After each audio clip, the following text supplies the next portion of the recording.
slide in here. Eat nails and spit them out. I've already done that twice.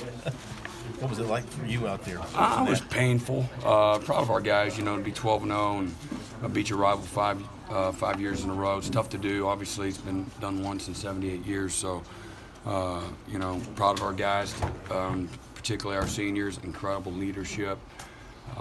Again, I think they've won 52 games and finish off their last game here in Death Valley. That's pretty big time. Disappointed in our performance tonight. Not with everyone. Just I thought South Carolina and Jake. I thought they had a good plan and they played well. And obviously, I didn't coach them very well tonight. I'm embarrassed at different things that happened there tonight.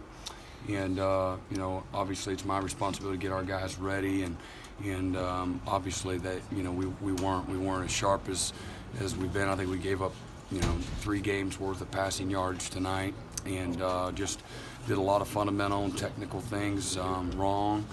And again, that's my responsibility, is make sure our guys are in good position and playing with good technique and doing the little things right. And I didn't think we did a lot of little things right early on in the game, and allowed them to get in a rhythm, and did a poor job of adjusting, obviously. So pretty disgusted with myself, and again, I thought our guys, the majority of the guys played with great effort. There's a bunch of guys that probably played really well. We had a couple of really good 4th down stops that end up being the difference in the game, and JD had a nice pick. I don't think we scored off of that drive, but not a lot to be excited about. Other than we're going to the ACC championship. Again, we're 12-0.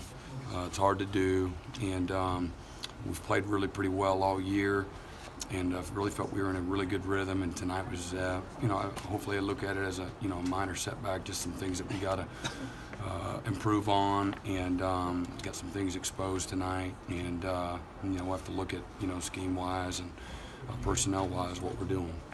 What specifically do you feel like Jake was doing? What was Debo running free in the secondary? Yeah, I thought they would just, we kept letting guys get inside of us.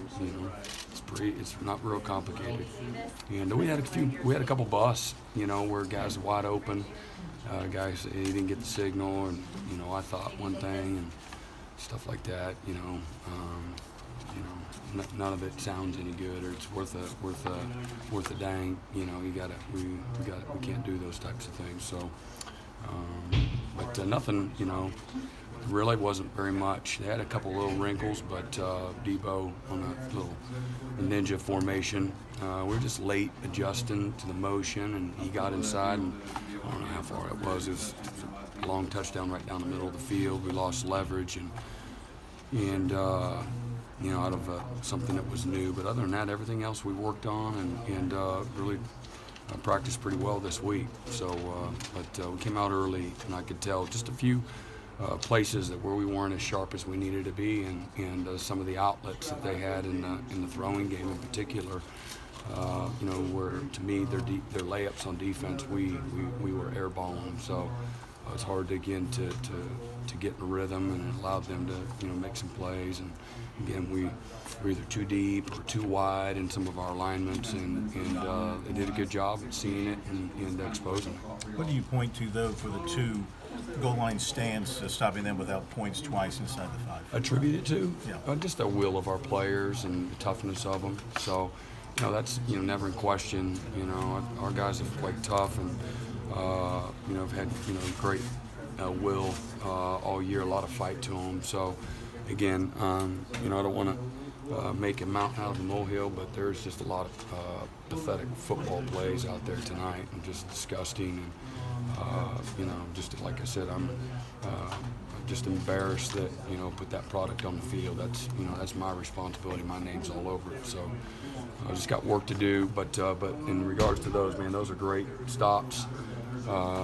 Great stops, and just incredible will, and some guys making some plays, and so those, there's plenty of good things, and but just don't want it to overshadow winning. Winning's hard, being 12-0, going to the ACC championship, have a chance to go to the playoffs. But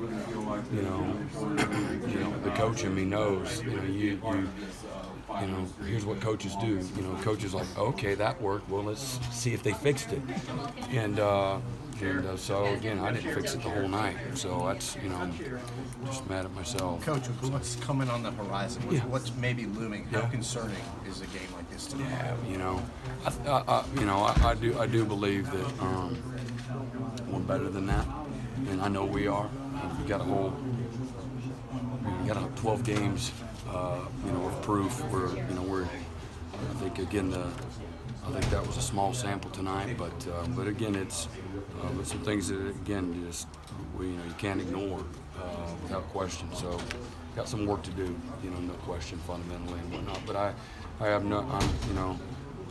no doubt our guys will come back, respond, and take. We just left the locker room, so I know where the accountability and the responsibility is, and the attitude and the ownership. So I because of what I was just a part of in the locker room, I don't have any doubt our guys certainly aren't satisfied, don't have their heads in the sand, recognize the issues that took place, and what we got to do to go back and work on it this week. Two things. Do you think the tempo affected getting the play calls in? Maybe. There's a few times, yeah, but we did some real simple things like played very few calls so the guys could just line up and play. So, but yeah, sure, absolutely. And the play of the safeties.